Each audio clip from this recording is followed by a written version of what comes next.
Muito boa tarde, cumprimento a todos aqueles que se reúnem nesta página da ARPEN Goiás para mais uma exposição da nossa série Caminhando pela Lei 6.015 de 1973.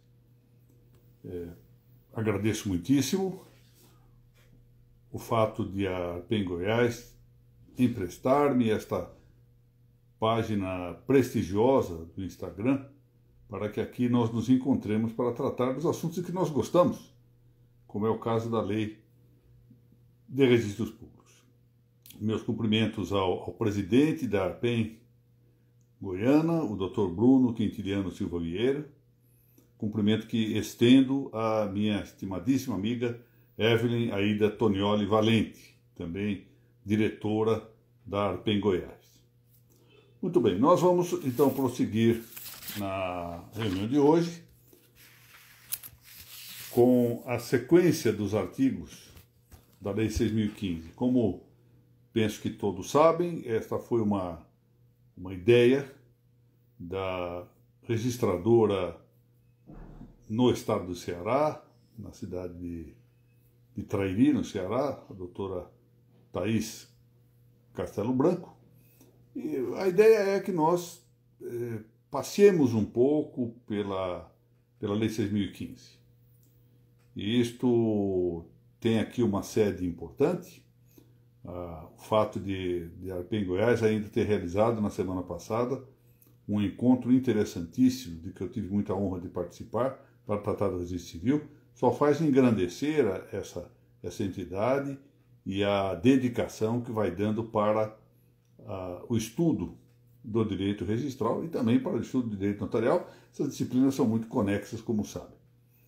É muito interessante e para mim é quase um sinal de caráter até mesmo protetivo, a circunstância de que na sexta-feira passada se realizou pela página da ANOREG do Paraná um programa da série Pinga Fogo. E na ocasião se ofereceu, aliás, esse livro que está aqui, da Bianca Scherdler. A Bianca é uma jovem e muito competente advogada no estado do Rio Grande do Sul, e ela elaborou um livro muito interessante, publicado pela BH Editora há uns 3 anos, chamado Ata Notarial. E ela então teve a gentileza de oferecer lá para a presidente da ANOREG do Paraná, a doutora Mônica Guimarães de Lavec, um exemplar para ser sorteado.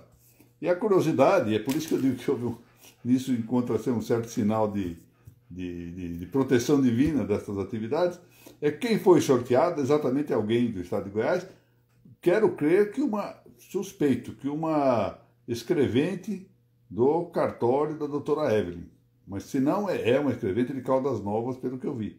Fiquei muito satisfeito com essa coincidência. Bom, vamos ver aqui o artigo. A aula hoje começa. Pelo menos faremos isso em 2 aulas. Não sei se 2 ou 3, vai depender do desenvolvimento da matéria. Dos artigos 16 a 21 da Lei de Registros Públicos. Muito bem. Esses artigos 16 a 21, eles estão no capítulo 3º do título 1º da Lei 6.015. O título 1º trata das disposições gerais, depois o capítulo 1º das atribuições, o capítulo 2º da escrituração, o capítulo 3º da ordem do serviço, o capítulo 4º, esse sim, capítulo 4º, que abrange os artigos 16 a 21, trata da publicidade. Esse é o título desse capítulo 4º, da publicidade. Muito bem.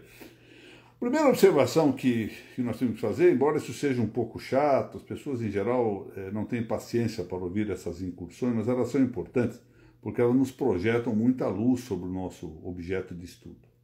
É considerar o que quer dizer publicidade de um modo geral e, em particular, na Lei de Registros Públicos, não apenas nesse capítulo. Nesse capítulo, nós vamos ver, ela tem uma uma característica, uma acepção específica, peculiar. Mas há um pouco mais. Ou seja, nós precisamos entender o que é a palavra publicidade em todo o ambiente da Lei de Registros Públicos para nós compreendermos a fecundidade desse termo. Bom, a palavra publicidade, como a maior parte dos vocábulos brasileiros, deriva do latim. Nós temos lá um adjetivo no latim, publicus, publica, publicum, portanto, um adjetivo de primeira classe, com 3 formas para a declinação, né? Masculino, feminino e o neutro. E essa palavra deriva do verbo latino publico, com o infinitivo publicare, que significa tornar público, difundir, e que deu também um advérbio, publice, que significa publicamente. Nós temos aqui publicamente, em latim é publice. O interessante é que essa palavra publicus está fortemente ligada com a palavra populus. Público significa o que de algum modo se relaciona com o povo, o que se torna expresso para o povo.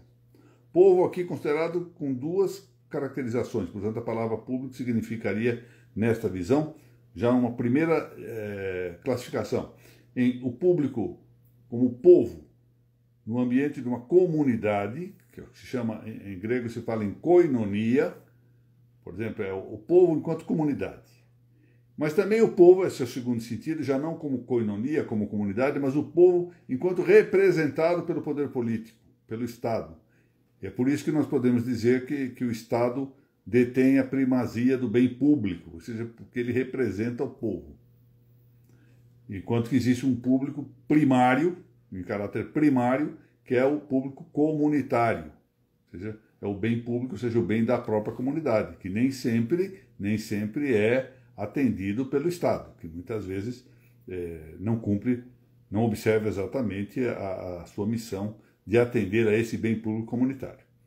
Bom, é interessante também considerar que existe um sentido qualitativo para a ideia de público, porque essa palavra público deriva mais remotamente da palavra pubere. Pubere, que o pessoal do registro civil sabe muito bem do que se trata. E o pubere exatamente dá essa ideia de maturidade, algo que atingiu a maturidade. Então, propriamente público vem daquilo que atingiu a maturidade. Bom, feitas essas considerações de caráter etimológico, só para que nós, portanto, com isso, possamos projetar um pouco mais amplamente a nossa ideia de sentido do público, há pelo menos 7 sentidos da palavra público que nós podemos considerar no ambiente da Lei de Registros Públicos. Eu volto aqui apenas para que nós nos situemos, para quem está chegando agora. Nós estamos só examinando aqui o sentido do termo publicidade, que é aquele que dá a designação do capítulo 4º, do título 1º da Lei de Registros Públicos. Está lá escrito da publicidade. Capítulo que cuida dos artigos 16 a 21, que nós vamos começar a examinar na exposição de hoje. Bom, primeiro sentido de publicidade no registro público, da ideia de investidura. A própria Constituição, nesse ambíguo artigo 236, Constituição vigente de 1938, nos dirá que se trata de um serviço público, ou seja, é uma atividade pública, como eu tenho preferido falar em atividade pública. A Lei de Registros Públicos também fala em serviço público. Portanto, a investidura é pública. Não só a investidura, também o exercício. O exercício é de uma função pública. Bastaria verificar que esse caráter de publicidade está no exercício quando se pensa, por exemplo, para termos aqui uma ilustração, que o Código Penal estende a noção de funcionário público para abranger os titulares dos serviços extrajudiciais, das atividades extrajudiciais. E o documento que produz o registrador público, e com ele o notário? Esse documento é privado ou público? É também público. Ou seja, há um empréstimo da noção também para atender o documento. Os documentos de que trata aqui também a nossa lei de registros públicos, ao falar das certidões, por exemplo, ao falar da matrícula, ao falar do termo de nascimento, do termo de óbito, do termo de casamento, etc. Num quarto aspecto, esses documentos, se nós imaginarmos sobretudo os documentos que nós chamaríamos aqui de documentos livrescos, tabulares, ou aqui se estende bastante também para as notas, os documentos protocolares, eles possuem, ao lado das certidões que correspondem a seu teor, uma certa expressividade. Essa expressão é pública.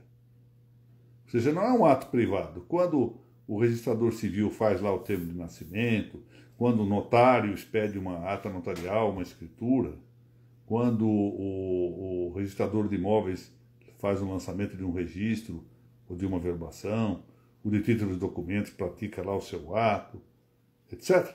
O que nós temos aí é uma expressão pública, não é um ato privado. Não é a mesma coisa, por exemplo, a doutora Evelyn ou o doutor Bruno, determinado dia, esperam apanhar um caderno de um de seus filhos e fazer uma anotação ali, que é uma anotação privada. Não, a expressão que ali se encontra é pública. Mas essa expressão, esse é um outro ponto do caráter público, da relevância da publicidade. Essa expressão tem que ser compreensível, ela é dotada de um sentido de compreensibilidade ou significância.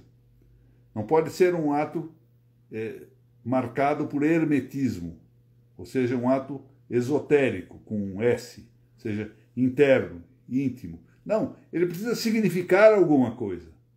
Tem que ter uma significância de caráter público.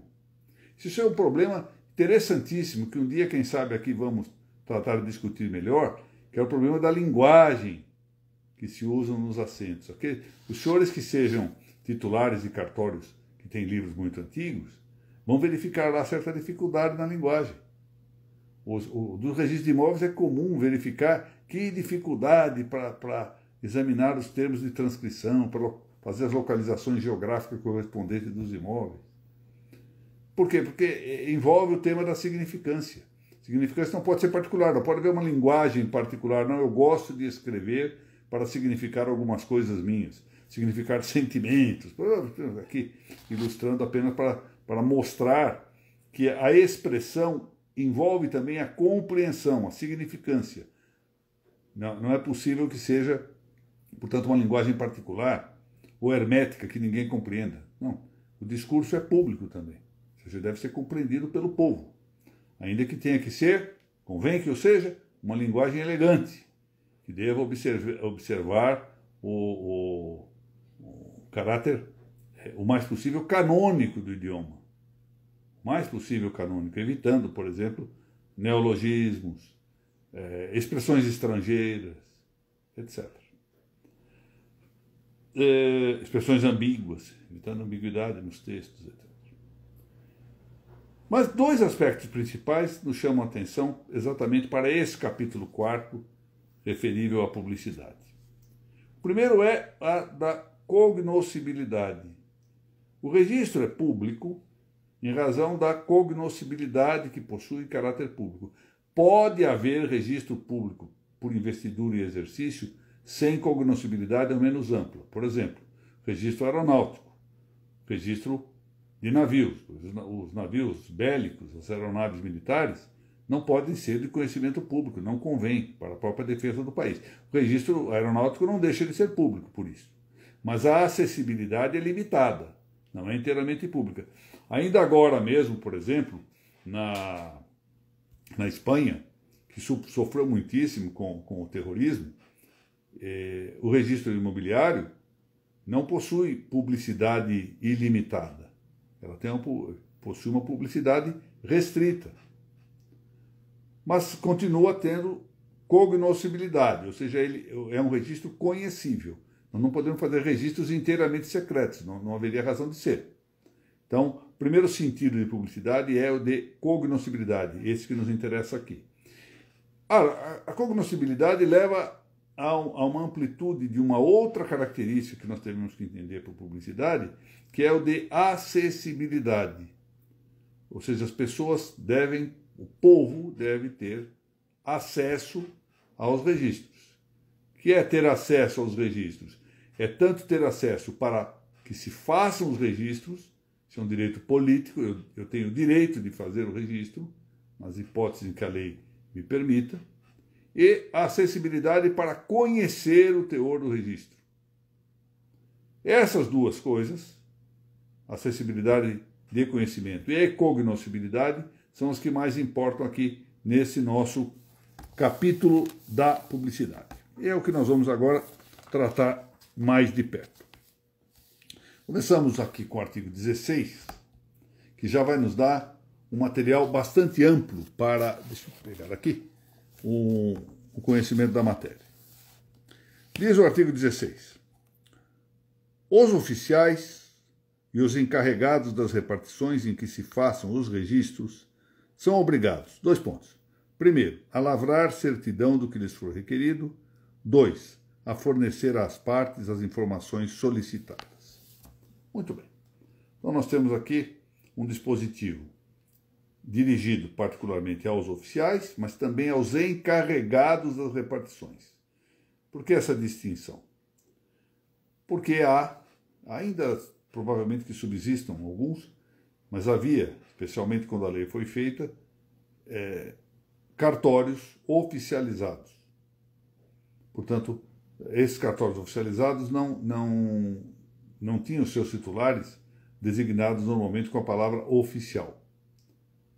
Até mesmo essa palavra oficial acabou saindo um pouco de moda. Hoje se fala menos o titular dos registros, por uma, a meu ver, uma certa inclinação não muito adequada, passaram a se apresentar como delegados, delegatários, etc., e abandonaram o uso já tradicional que prestigiava a utilização do vocábulo oficial do registro. Aqui em São Paulo se falava no oficial do registro e no oficial maior, que é hoje o que se chama de oficial substituto, ou delegado substituto, delegatário substituto, etc.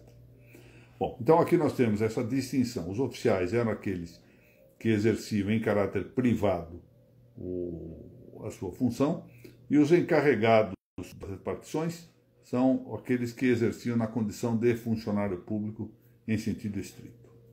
Bom, o que eles são obrigados a fazer, de acordo com a lei? E a lei, diga-se de passagem, esse artigo 16, contempla uma hipótese que está prevista na Constituição Federal no inciso 72, letra A, do artigo 5º da Constituição Federal. Muito bem. Os oficiais são obrigados, e também os encarregados das repartições, a 2 coisas, segundo essa norma: a lavrar certidão do que lhes for requerido e a fornecer às partes as informações solicitadas. Bom, observemos aqui uma mudança legislativa extremamente importante em relação ao Regulamento Registral de 1939. Ao tempo do Decreto 4.857, de 9 de novembro de 1939, que foi a data em que se expediu o nosso conhecido Regulamento de 39, o Regulamento Registral de 39, que nos valeu essa obra magnífica que foi de Serpa Lopes. O grande comentário do Regulamento 39 deve-se a Serpa Lopes. Pois bem, o artigo 19 previa no número 2 desse mesmo artigo que os interessados poderiam ter acesso direto aos assentos registrais. E que os oficiais deveriam tratar nessas ocasiões com urbanidade, etc. E a Lei de Registros Públicos, a Lei 6.015, já alterou essa posição, ou seja, não permitiu mais esse contato direto que há do usuário, do interessado, com o assentamento. Bom, distingamos aqui. Teoricamente, então, nós temos 2 tipos de publicidade. Uma é a publicidade chamada material, que também alguns chamam de publicidade imediata ou direta, e outra é a publicidade formal, que alguns chamam de publicidade mediata ou publicidade indireta. A publicidade material ou direta é aquela em que o interessado tem direto contato com o assentamento. Por exemplo, ele quer verificar a situação de uma pessoa que quer saber, por exemplo, algo relativo ao seu nascimento, ao seu casamento, ele quer ver o termo correspondente de casamento ou de nascimento. Ele vai ao registro de imóveis e quer saber a situação de um imóvel, quer ver a matrícula do imóvel, ou quer ver a transcrição no livro número 3, antigo.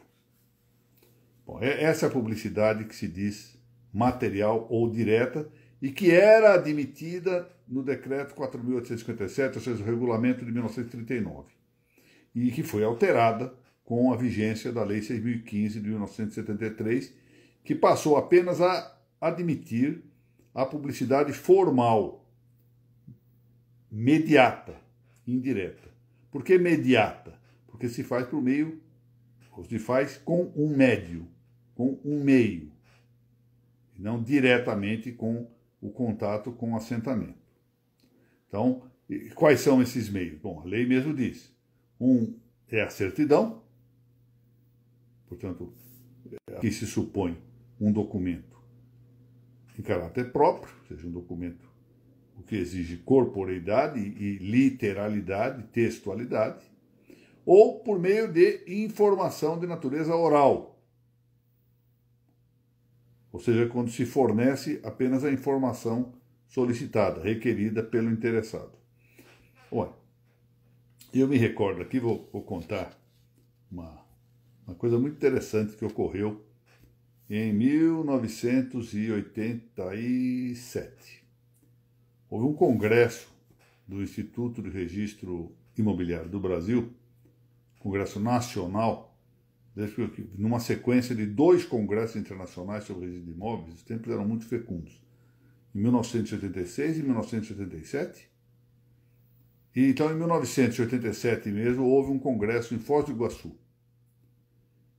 E eu tive a ocasião de participar, para a honra minha, desse congresso, com 2 trabalhinhos.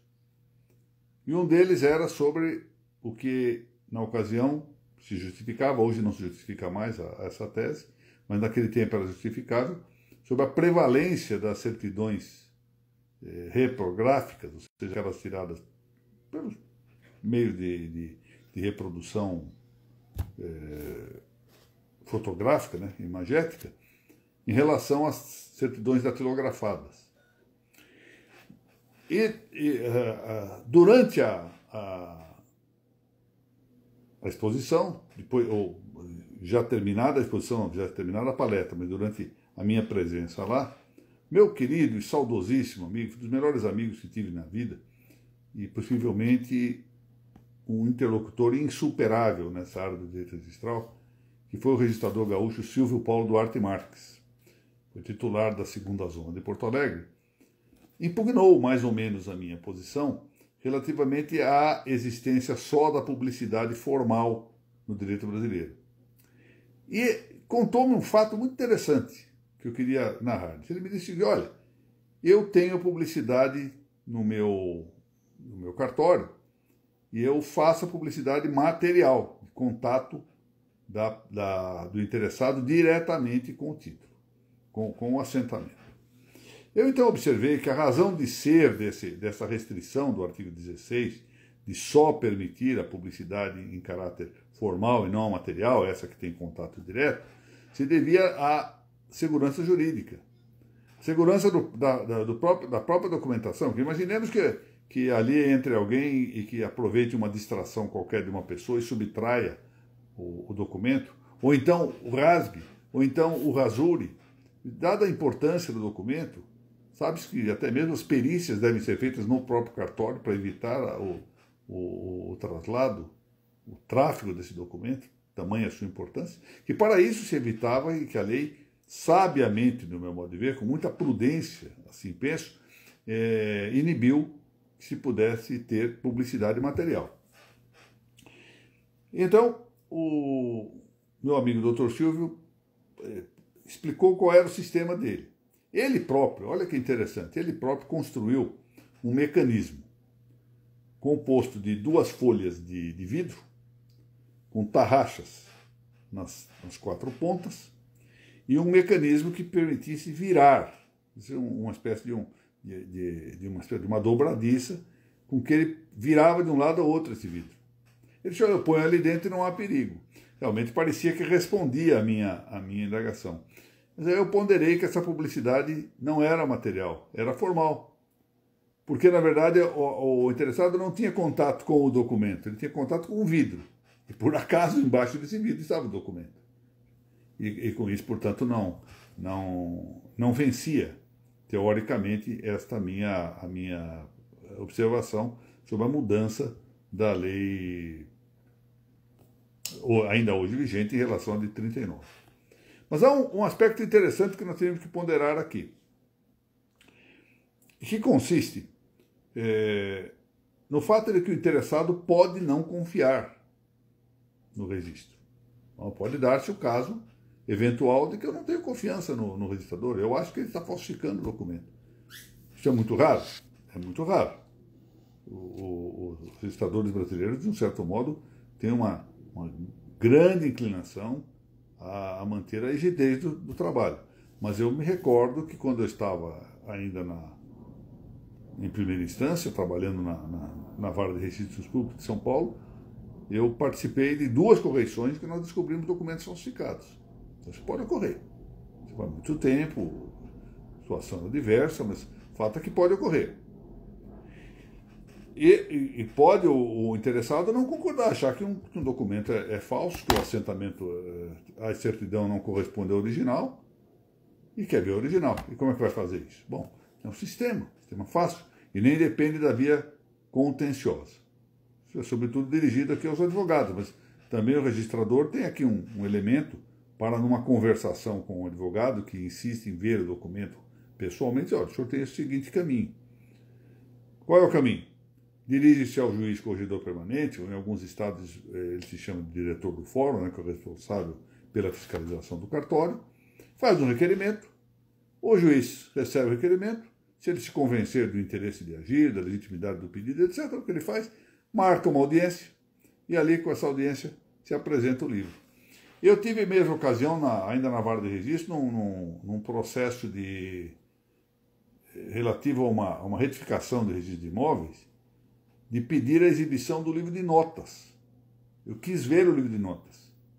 Era importante que eu visse como ele estava efetivamente lançado em virtude da alegação que interessava diretamente ao processo. Não bastava a certidão. Aí não foi um problema de desconfiança do teor da certidão, mas eu queria ver fisicamente como estavam lançadas as assinaturas nesse livro.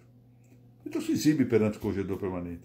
Nessa situação, o registrador, ou quando o caso o notário, tem todo o cuidado, o zelo de levar o livro até o fórum, exibe ali, o advogado vê aqui numa audiência pública o risco de uma rasura ou de rasgar-se o documento, ou de desviar-se, é muito menor nessas circunstâncias. Existe ainda, mas é muito menor. Então é um caminho que inibe essa ideia de que a certidão possa estar falsificada.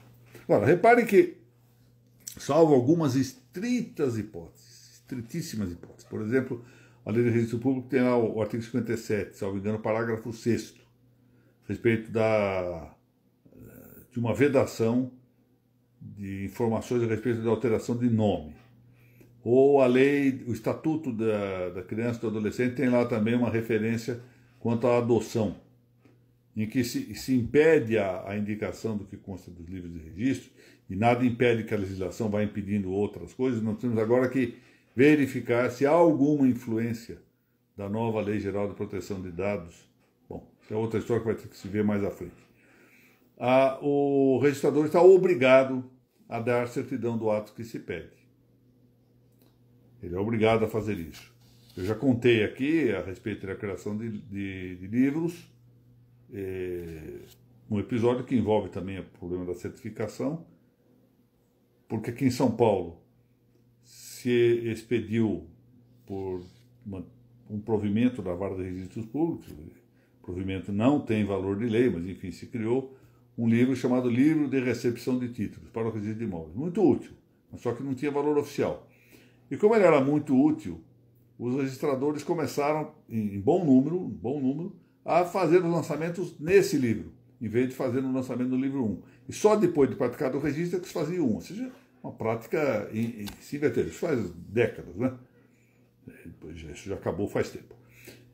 E um determinado dia, uma advogada pediu uma certidão do livro 1, o registrador se negou, exatamente porque o livro 1 não estava atualizado, e primeiro lançava no título, recepção de títulos, e só depois de registrado é que iam fazer retroativamente no livro 1, se negou a dar a certidão, porque ele teria problemas com essa certidão, e ela fez uma reclamação de caráter administrativo, disciplinar, e com inteira razão. Eu determinei a expedição imediata da certidão, e se instaurou depois o titular da vara, o doutor Narciso Orlando Neto, instaurou o processo disciplinar, porque não pode haver recusa da certidão e das informações. Aqui é um ponto interessante, porque se os senhores forem ver textualmente o artigo 16, fala o seguinte: estão os oficiais, os encarregados, etc., obrigados a lavrar certidão do que lhes for requerido. Tolito questo. Sem nenhuma restrição em verificar se tem interesse de agir, se não tem interesse de agir, etc. Não há indicação aqui. Diversamente, no inciso, isso aqui não é bem inciso, não é nada, é um item. O item segundo, consta que eles estão obrigados também a fornecer às partes as informações solicitadas, às partes. É muito interessante esta. Se nós formos levar textualmente esse assunto a fundo, nós teremos algumas dificuldades de compreensão do significado normativo. Porque a certidão, documento escrito literal, qualquer um poderia obter. Aliás, o artigo 17 volta a essa matéria. Nós provavelmente deixaremos, diante do adiantado aqui da hora, para a próxima semana referido ao artigo 17, mas de logo antecipemos. Ou seja, não há nenhuma restrição para que se peça a expedição de um certificado. Eu quero uma certidão, ponto e basta. Diversamente, as informações, de acordo com a lei, pelo menos, só poderiam ser fornecidas às partes. Mas que coisas são as partes em relação a um assento de registro? Ou seja, é só aquele que diz respeito ao assento de nascimento? Só são os nubentes, no caso do casamento? Se for no registro de imóveis, só é o titular de domínio? Ou é alguém que queira adquirir o imóvel? Parece que essa expressão foi lançada aí meio... Difícil dizer que tenha sido ao acaso, porque a frase poderia ser essa: fornecer as informações solicitadas. Mas há essa indicação de aí às partes. A tendência é no sentido de superar a restrição. Sempre se entendeu que, da mesma forma como alguém pode pedir certidão, pode pedir informação de natureza verbal. Mas não falta que alguém possa, e não seria irrazoável, restringir esta referência de tal sorte que se tivesse de dar um sentido, uma certa legitimação para as buscas, para as informações de caráter oral. Agora, é muito difícil para o registrador verificar efetivamente a existência, quanto à busca, quanto às informações orais, a existência de legitimação, de interesse jurídico, de interesse moral no pedido.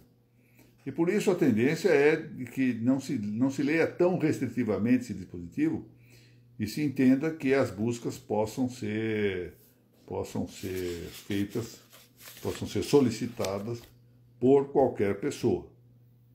Estendendo-se, portanto, o artigo 17, também, que fala sobre a ausência, a desnecessidade de indicar o interesse no pedido, também para abranger a situação dessas informações de natureza oral.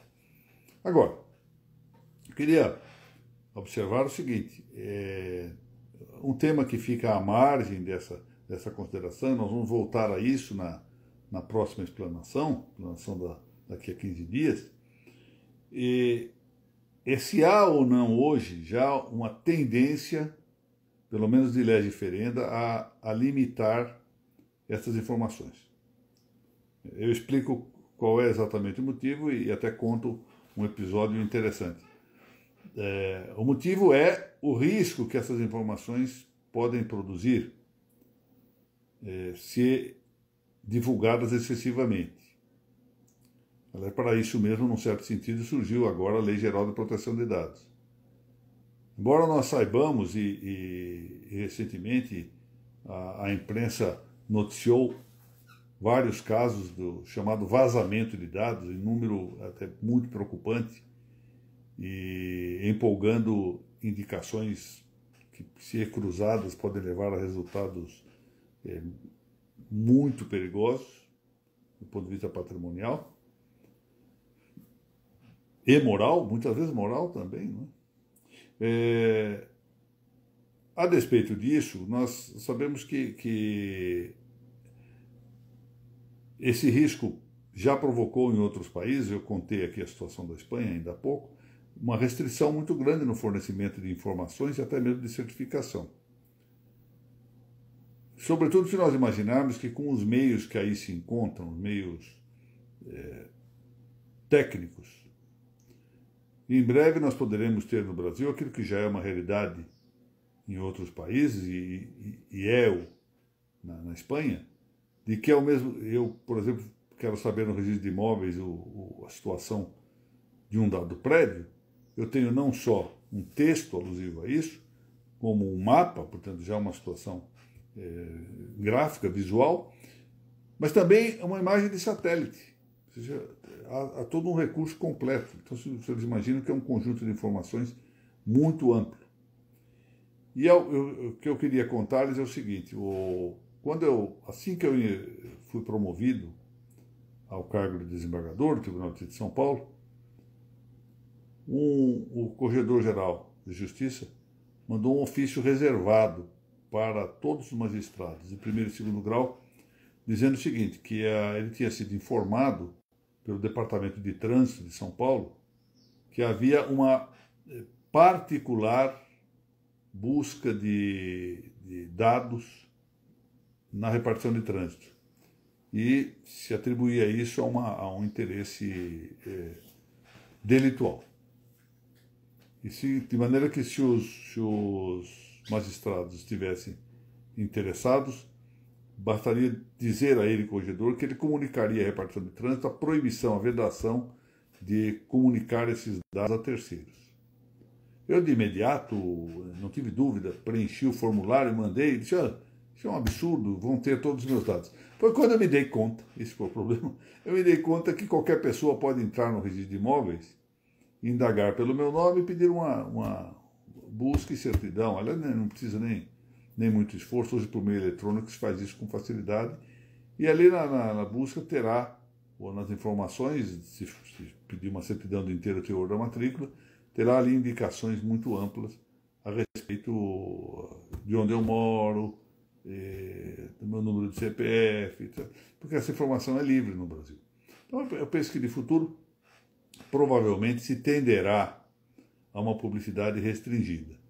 Embora na prática, esse é o elemento a considerar, na prática o que nós sabemos aqui em São Paulo, quem conhece São Paulo conhece seguramente o Viaduto do Chá. É costumeiro que se diga que no Viaduto do Chá, por uma quantia muito módica e bastante pequena mesmo, se consegue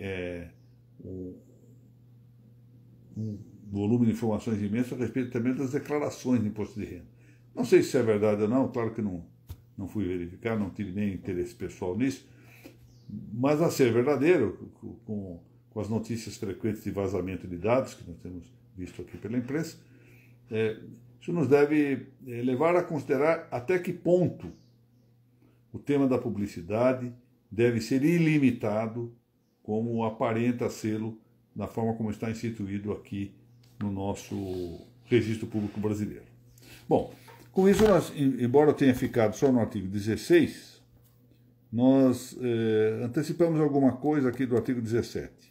E acho que em uma ou duas exposições mais nós vamos concluir esse capítulo 4 sobre publicidade. Hoje era importante que nós tivéssemos uma consideração de caráter mais geral.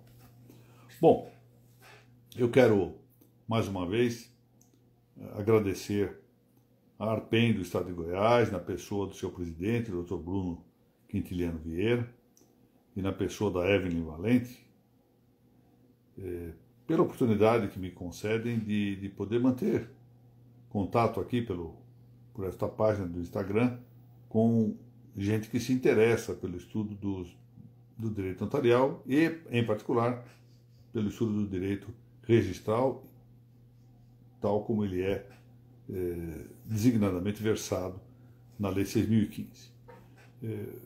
Quero mais uma vez cumprimentar a Arpem Goiana pela realização do encontro na semana passada. Foi muito interessante. Eu acho que vai se fazendo assim um elemento de atração para os estudos das notas e dos registros. Nós precisamos desenvolver a parte acadêmica. Ficamos um tanto isolados com tratamentos demasiadamente praxistas a respeito da matéria, e algumas vezes esse tratamento derivou da mera prática, da mera burocracia do serviço, para estudos que não são de registro das notas, dedicando-se à parte só substantiva, que é importante. O direito substantivo é muito importante, mas nós precisamos nos dedicar especificamente a essas disciplinas, notas e registros. Portanto, eu parabenizo e louvo a Arpem Goiana por esta preocupação em reunir, ainda que pela via virtual, gente que quer estudar direito registrário. E torço para que, superada esta política que mal ou bem tem sido aplicada em relação à enfermidade de turno, que nós possamos, quem sabe, fazer uma dessas nossas reuniões aí presencialmente, na belíssima cidade de Goiânia. Se Deus quiser, ainda o faremos. Novamente, muito obrigado também a todos aqueles que despenderam seu tempo ouvindo-me aqui no dia de hoje, e espero que esta caminhada pela Lei 6.015, que vai longe, né? Nós estamos no 19, mas tem muito chão pela frente, possa ter sucesso daqui a um tempo considerável, né? Muito obrigado a todos e até daqui a 15 dias.